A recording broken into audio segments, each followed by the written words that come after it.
down the hammer and pick up the pencil. You're about to listen to the Savvy Radio Show.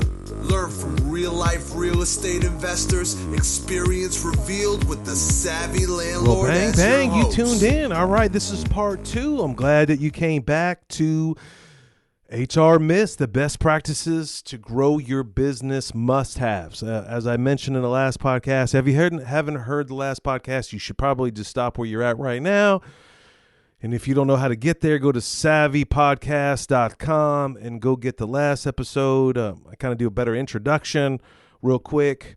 But we're going over these 7 points or so on myths on how to be a better employer and hire people and really do it right. And this material is from Mettise, METTISE.com. And my instructor at that time was Danielle Ezel. That's Ezell. So I don't claim to know everything, but for whatever it's worth, I think this is powerful information, and I think it needs to be out there.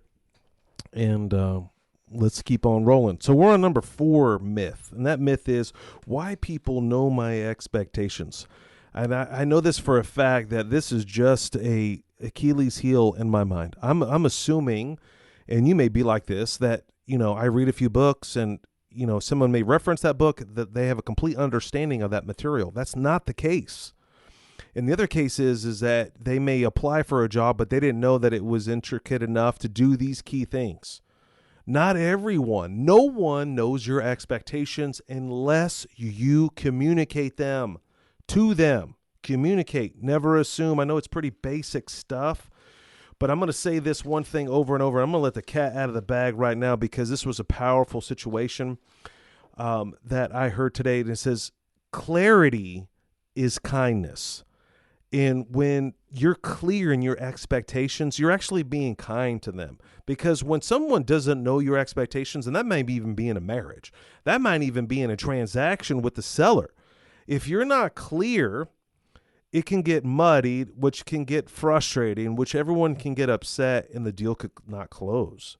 And so I thought that was a fresh breath of air, or however that little nuance comment is. And another thing that I picked up is check out bamboohr.com.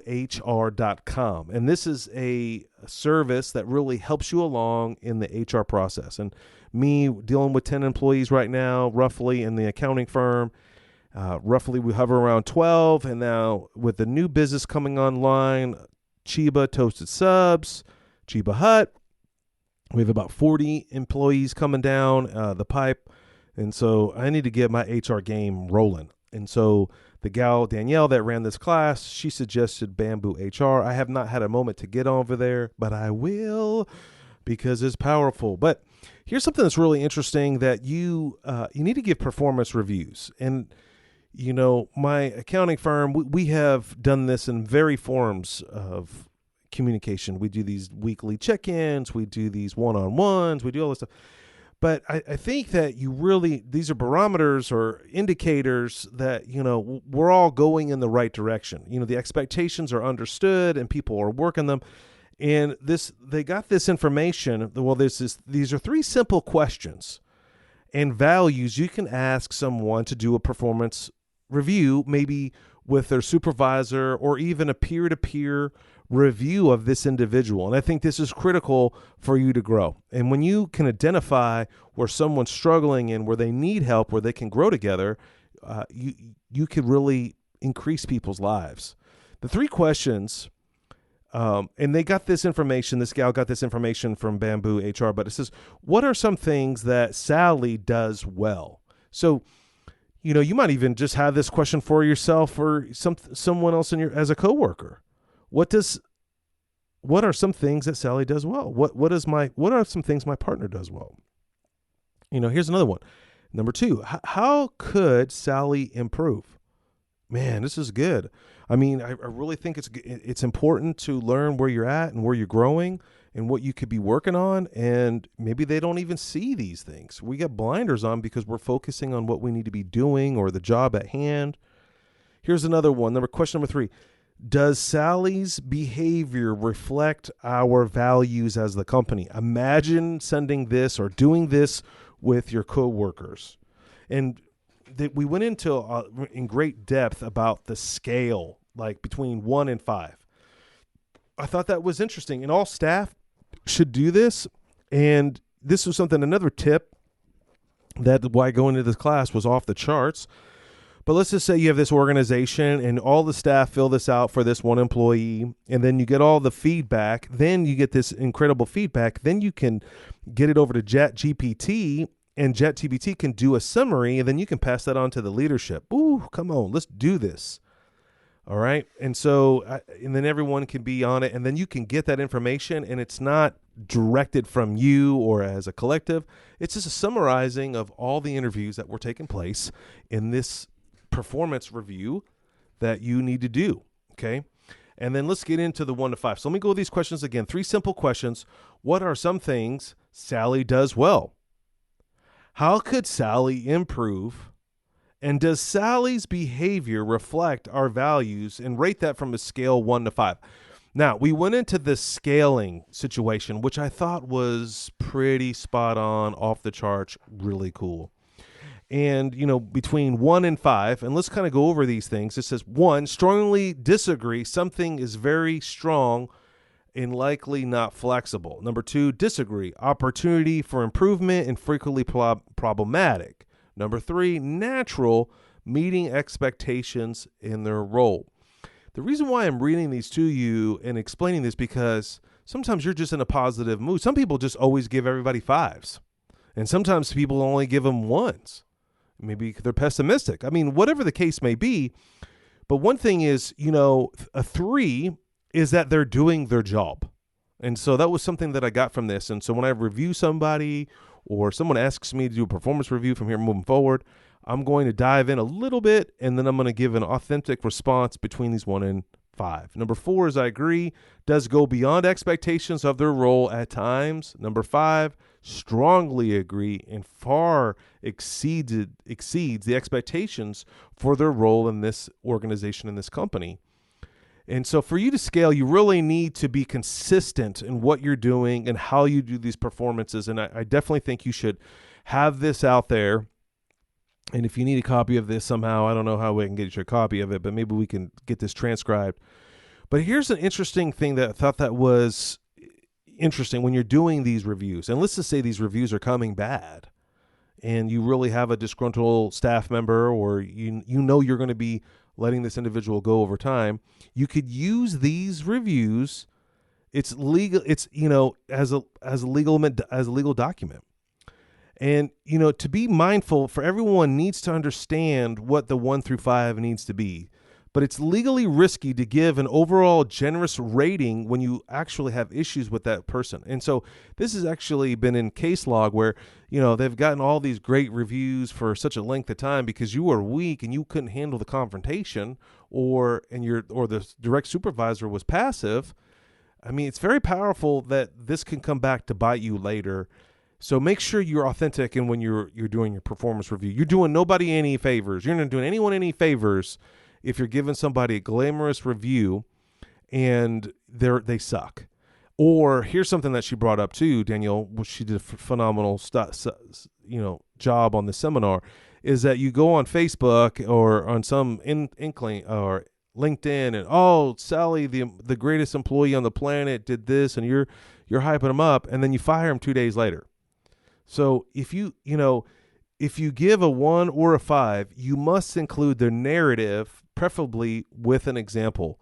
And I'm telling you right now, you need to do that, and you need to document it, and you need to kind of keep a file on an individual if it ever bites you in the back and you have this data. If you rate everyone on your team with all 5s, you're going to get pushback, and they're going to question you as the reviewer of this performance, the giver of the performance. Anyway, I learned another thing there, PIP, performance important plan, or, increase, PIP. If you do, we went into this whole part in the seminar. If you do need to counsel this individual, they're not performing at the level that they should be, or they're disgruntled, they're doing some things that are not what they shouldn't be doing, but you really don't have grounds to fire them. You really need to learn how to help them become better. I mean, your job as a leader is to ride alongside people encourage them, but get them to perform at a high level that's going to help everyone in the organization. And for you to do that, some people need to hold hands. Some people need encouragement. Some people need reprimanding. And so you got to take this, if you're going to hire people, it's not a joke and you need to do it right. And so you need to learn how to counsel people. And there's no magic tool for this situation, right? There's no way to communicate your thoughts or opinions in a way that they're going to receive it, okay? But as I said earlier, which I thought was very powerful, is clarity is kindness. Try to be as clear as possible when you're communicating, and remember, it's kindness through this process. Another thing that she mentioned that was really off the charts for me, simplicity is also kindness too. If you overcomplicate things and kind of go into all these rabbit holes, you're really just doing everyone a disservice, and you want to be kind. You want to be known to be kind, firm, and kind. That's what you want to be known for. So email, logs, official documentation. There's a company that provides for HR, Sherma, or I don't know the name. I haven't looked it up yet. But there's obviously, like, Rocket Lawyer has legal forms that you can purchase or download or subscribe to. There's those type of people out there for HR, and Sherma was one of those companies. I don't know their .com. I don't know the name, but she mentioned them. Let's say you had to reprimand somebody. And, in the past, I would Google up reprimand document and then fill it out and hand it to the person and then put it in their file or save it in their Google Drive. But there's a lot more powerful forms that you may need to have in the future. You might want to consider Googling up Sherma. And you want to be close to the behavior as possible. If something does go wrong, something is not living up to the expectations of this hire, you don't want to let it delay. I mean, you want to jump on stuff as soon as possible. As soon as you get wind of it, don't wait for a certain time. And of course, we're in tax season over here at the accounting firm, or we were just ending tax season, depending on when this podcast will be released. But the reality is, timing is in essence, and how you deliver the message is, of course, always be honest, but be respectful. Okay. And some people just cannot receive criticism at all, and just get used to it. That's just life, and maybe their upbringing, or maybe they're perfectionists. Maybe they've been suppressed. I don't know where they come from. Folks in general, some people receive it well, some people don't. That's not our responsibility, but your responsibility is to deliver the message honestly as possible. Again, clarity is kindness. Explain the problem thoroughly, and assume that a third-party company will read it. Lawsuit, legality, your boss. And so just like anything you post or any email that that leaves your midst, someone else might read that one day, okay? And so you really want to grow as an individual, and employee self-evaluations are important, and they're an opportunity for people to grow. These evaluations are just perfect for what you need to be doing, and take care of business. Another thing that I would recommend when you're trying to counsel someone is document the verbal warning. So she given it, and I saw this at, a friend of mine used to work for Microsoft, and every time they got off a call with Microsoft and they were a contractor, they would outline what they discussed in the meeting. Mr. Contractor, you're going to get this done. You're going to get this done by this date. These are the concerns. These are your questions. And I just somehow, I used to do this myself all the time, and I have just recently just dumbfounded I haven't been doing this. So even when I'm sitting down with a coaching client, I need to send them in writing what we discussed verbally. And so, hey, she had some really good lines on here. Hopefully, I think they're in this book. I can get those to you, but I'll read them out loud to you. But whatever hey, I'm giving you a verbal warning, also email them that verbal warning. Allow for a chance to correct the poor performance. Hey, and get specific here. Provide examples, not just summaries. How and when. Remember that. How and when. Feedback. This is a quote by Mark Horstman. Feedback is always about future behavior. It's not about the past, because there's nothing we can do about the past.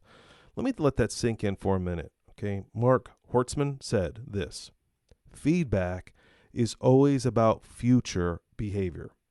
It's not about the past, because there's nothing we can do about the past. I thought that was just profound. I mean, I'm a big advocate of failing forward, and, failing is feedback, but there's really nothing you can do about it. It's just how you can take that new found information, apply it to your life, and move forward.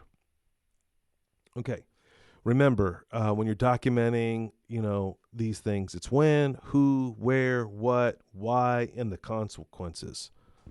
When, who, where, what, why, and, when, date and time, who did it, who saw it, and who was affected by it, where, location, in the plant, in the office, at the trade show booth, if necessary, describe the compass of the directions, left, right, east, west, what did they do and what happened and why? Why do you care?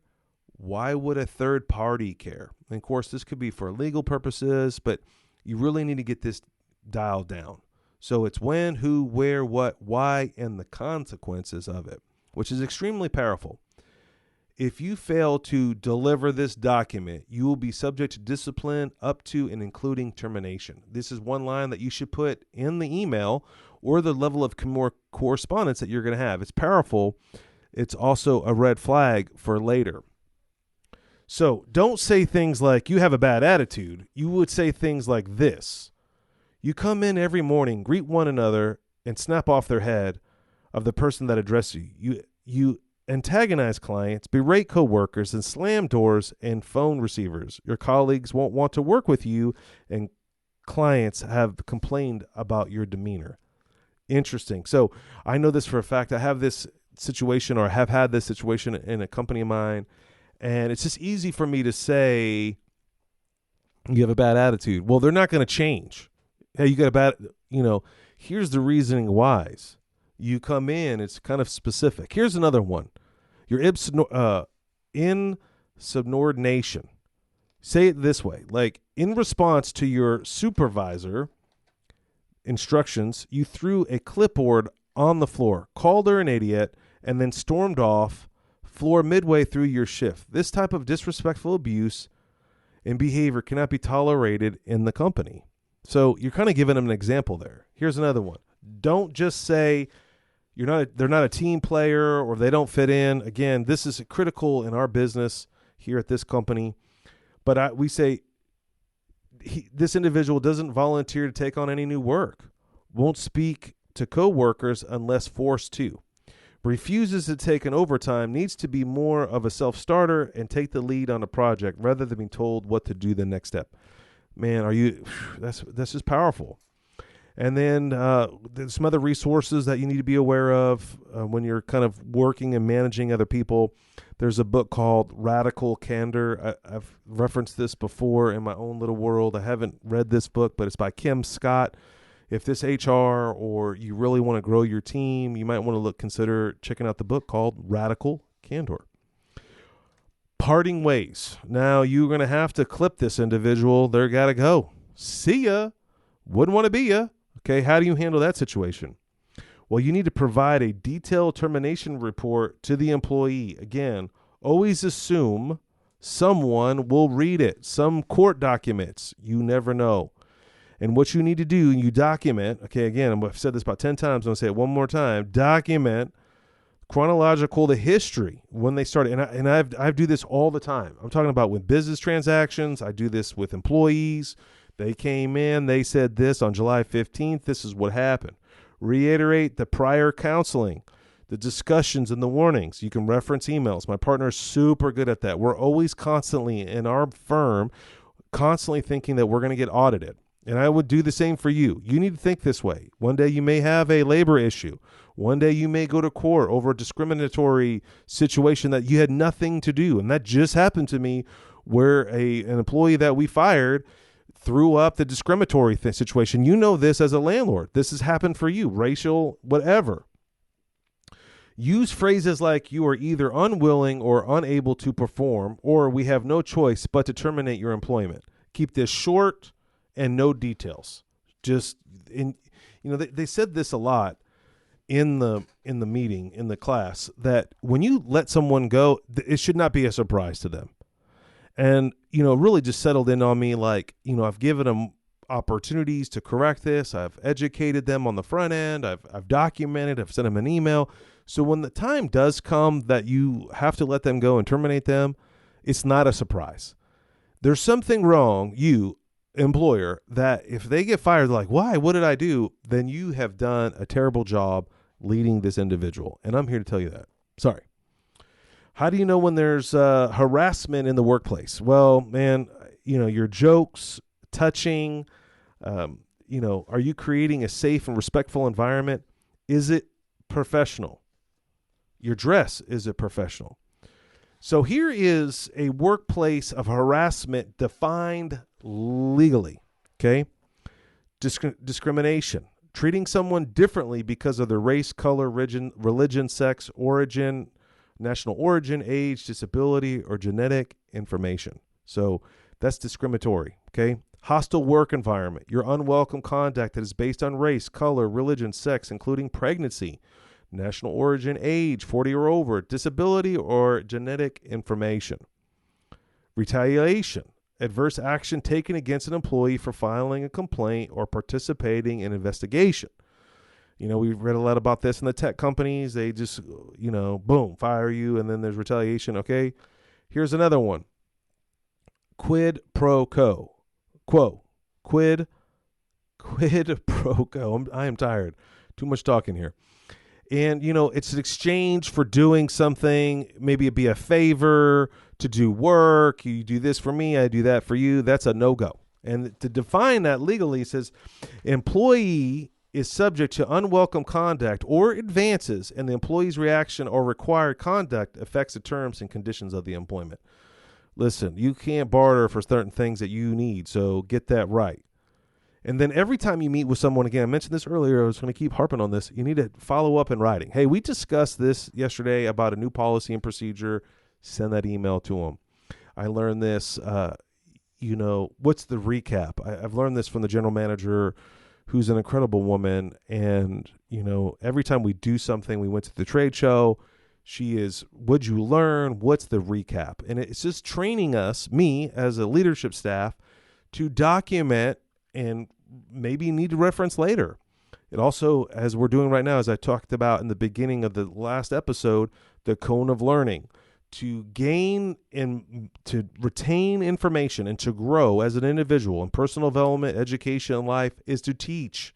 And what I'm doing here, I'm trying to teach what I'm learning so I can solidify this information. It's selfish, this podcast today, because I really need to dial in on this. You need to hire people to scale, to grow, to move forward.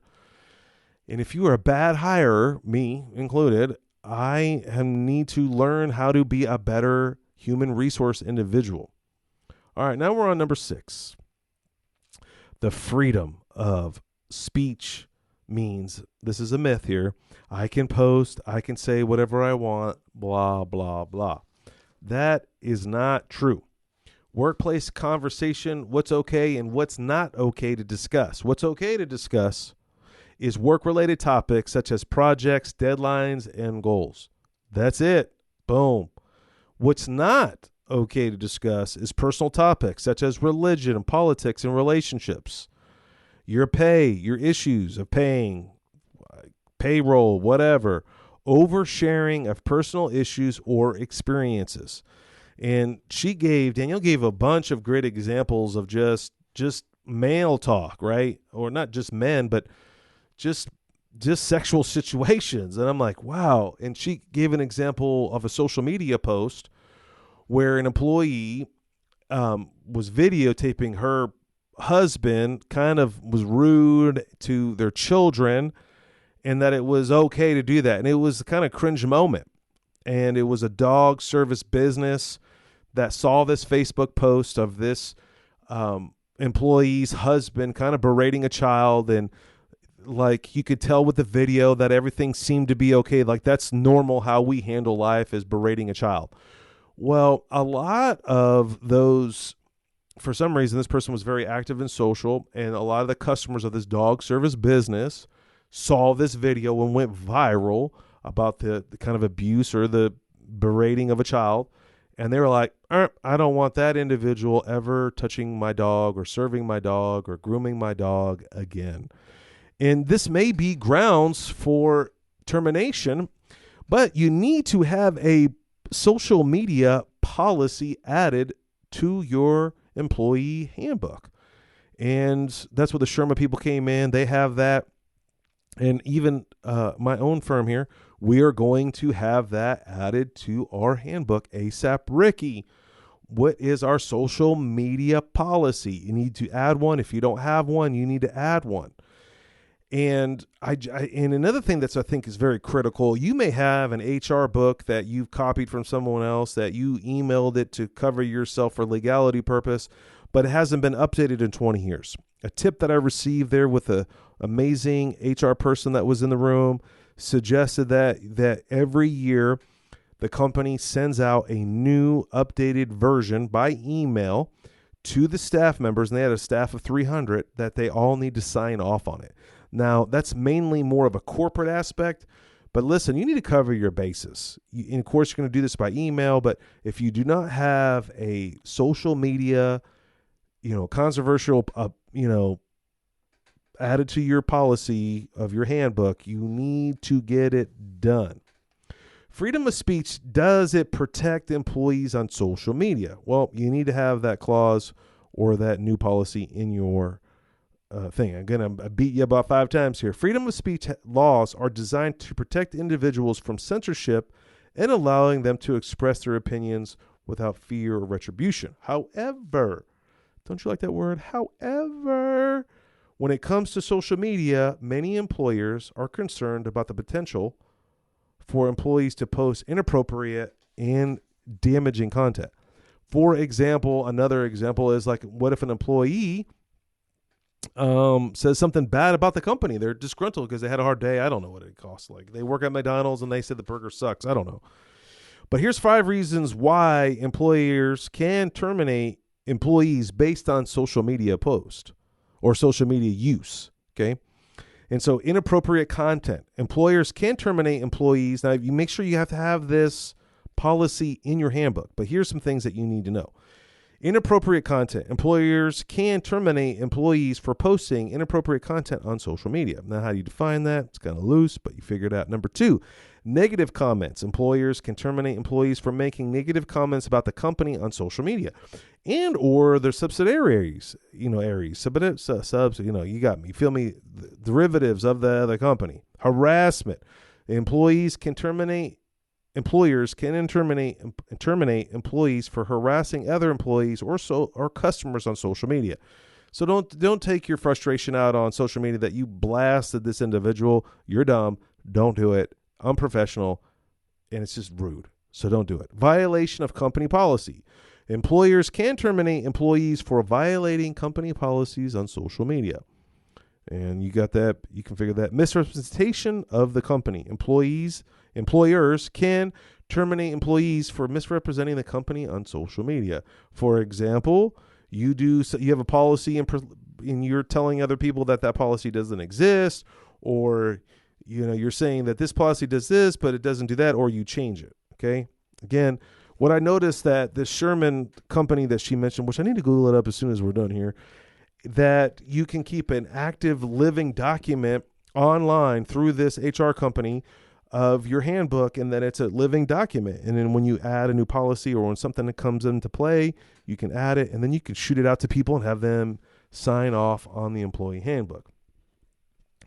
Now, I got super convicted on this, which is something that I'm learning, and some people have held my hand in this situation. Thank you very much. You know who you are, but probably don't listen to the podcast. But employer, you, owner of a business, hiring people, that's you, entrepreneur, hustler, whatever you want to call yourself. Employer is what the IRS calls you. Friending. If they friend their employees, managers may easily learn too much information, including personal information that might fall within a protected category under federal or state employment laws that a friend or disciplined employee might later argue was the real reason for any adverse employment action. Basically, they can come back on you later that since you're friends that you knew or didn't know about a certain circumstance. Okay. So do not be friends with you on social media with your employees or post back and forth. I know it's tough, but I got to understand that because I love everybody and I want to help everybody, but it could come back to bite you on the rear end later. Reviews.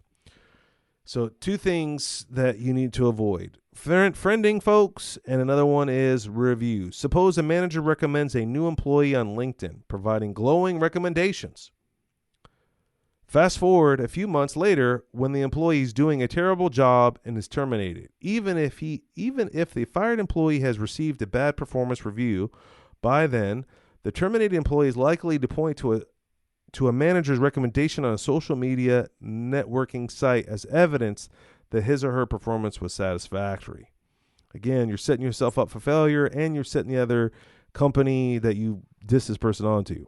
The former employee may be then alleged that the termination instead was unlawful in reasons such as blowing the whistle on unlawful wage and hour practices. So you're really hyped up on that employee.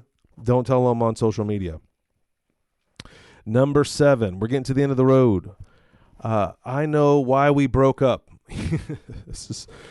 And I think this is critical and interesting as well, is that a lot of people think that money is always the interesting fact. You know, people get divorced, it's money or infidelity, you know, or it's something. And what's interesting, and I totally believe these, is that it's not always as obvious. And it boils down to this. Number 1, better pay at other companies. That is not the ultimate reason. Higher salaries and better benefit packages offer employees can lure employees away. That's not necessarily always the case. Lack of growth opportunities. I believe that employees may leave if they feel there is no room or advancement or professional development. You really need to find out what their love language is. It's something that I try to work on anyone I'm interacting with. Number 3, poor management. Bad managers who mistreat employees or fail to address performance issues lead to high turnover. Well said. And so what I'm trying to say there is, if you're 2 employees and you're both on the line, let's say you're on a food line, and one has a kind of a relationship and the other one is effing up and the other one doesn't get disciplined because they are effing up, then it just sets a bad culture of poor management. You need to treat everyone equal and you need to treat everyone with a performance degree, regardless if you like them or not. Have the kahunas, the ovaries to do that, to be the very best employer possible. Lack of recognition. This is another thing. Now, there's some people that take this to the 10th degree, but some people would leave their company and they feel like they're not being loved, or they don't feel appreciated for the contributions they may have and the hard work or the tenure they have in the company. Make sure you recognize people. Stress and burnout is another. Number 5 is one of the other reasons why, and of course it comes down to money too, but stress and burnout is normal, and that's why you're going to have to be flexible with people, with rest and days off. And this subject came up earlier. Unlimited PTO. I was like, what? Unlimited paid time off? Oh, is that a strategy here? I don't know. Here's some exit interviews that are important. Most people don't start a job search because of better compensation. Use this opportunity for exit interviews, before you kick them to the curb. Is there anything that we could have done to change your mind? What prompted your decision to leave the company? Would you recommend a friend or a family member to work here? How would you describe the support and resources provided during your tenure here at the company? Were there sufficient opportunities for professional development growth? So powerful. What did you value most about working here? And these are great questions. We just lost someone not too long, a couple months ago, that moved on to one of their dream jobs. It would be really good if they could be honest and tell us and answer these questions to the full. Here's another one. Do you have any suggestions for how we can improve our employee satisfaction and retention? Can you discuss the aspects of the job or company culture that we could have been improved upon? Man, I love learning to grow and getting great feedback, even if it stings, even if it hurts. The goal here is to grow and to be the best employer as possible. All right, here's some things to consider proactively reducing your turnover. Again, the average is $11,000 in what it costs you to hire an employee. I think it's more time, energy, what's it really worth? But here's some things, some tips to utilize in your world to retain great employees, top A people. Compensation. Conduct a study of employee salaries to determine if you're competitive. Don't be a fool that you think that everyone should be getting paid $15 an hour and, your competition is paying them 20, and this is why you're having high turnover. Think about it. Realize it. Consider matching offers up to 25% of salary. Recommended. You should do it. Have a budget in place on turnover so you know that you're not running in the red all the time when something's happening or something's going wrong. Quality, quantify, and better explain the value of your packages. And I read this somewhere, it's on here actually, on your benefits. In my company that the 10, 12 people that we have working here, we have really good benefits. And does everyone know those benefits? Do they understand those benefits? Yes, we have a health insurance plan and we have this plan, but are they concise and on a one-page document that they could quickly review and the advantages of working here? And maybe even one of the advantages could be remote, and remind people of, maybe you could be working here or there and the cost savings of working from remote. Research key competitors to better understand benefit packages. And I know I came from zero and I couldn't afford employees, or I had employees at one time or contractors, but I could never offer benefits. Okay. And I get it. And so, but one day, hopefully you'll get to that point. I remember when the firm that I'm in right now, we got to that point from bootstrapping all the way to having enough revenue to provide employee benefits, which is an excellent thing to retain and find the best people possible. But that may be a conflict in your mind, but I'm telling you, hold on there, do good business, and you be surprised down the line. Advancement and growth. Identify who you can afford to lose and be proactive in developing them to save the program. In my mind, I'm always trying to promote within. If I see some skill sets, now there's some people that don't want to be promoted or don't want to be a manager, and that's okay. But there's some people that have the potential to step into a general manager role. And, it's not just an extra $1 an hour or a title. They're genuinely growing and becoming a better person, and they're a good leader. So make sure that you're paying attention to those people, and you're also offering that opportunity for people. And we've noticed we try to step up some folks to step into a new leadership role, and we're like, hey, we need you to teach a class.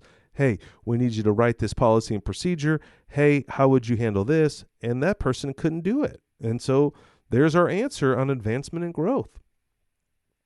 Create and save a program that creates a human resource that everyone is in the loop if someone does give a resignation is given, and what's the process from there. And, let everyone know the process of how this all works. Promote to all employees, not just those who are leaving. What's the next step? What if you do decide to move, what would we be willing to do, or quit? What would we be doing to help you? And, of course, everyone, we need plans, plans on hiring, onboarding, so on and so forth. So I hope that this information helped you. I did not write this content. Again, this was Daniel at Mettise. That's Mettise. And if this really impacted you as it did me in any way, form, or fashion, let me know, because I was thinking about interviewing this individual, and maybe you can email me some hot questions that you've come across in your world of owning a business or managing property or whatever, or scaling your business, and maybe some new HR questions that we can stump this gal or we can grow together. Definitely go to savvypodcast.com. You can text, email, leave a voicemail. Let your boy know that you were impacted in some form or fashion. I appreciate you tuning in. And I look forward to the next episode. And keep strong, keep building a business. And, remember, be kind. Okay? Clarity is kindness. being clear in your expectations can grow your business. Get after it. Thanks for listening to the Savvy Radio Show. Glide online and listen to our other motivating episodes at savvyradioshow.com. Connect on Twitter at LandlordBook and always be buying assets.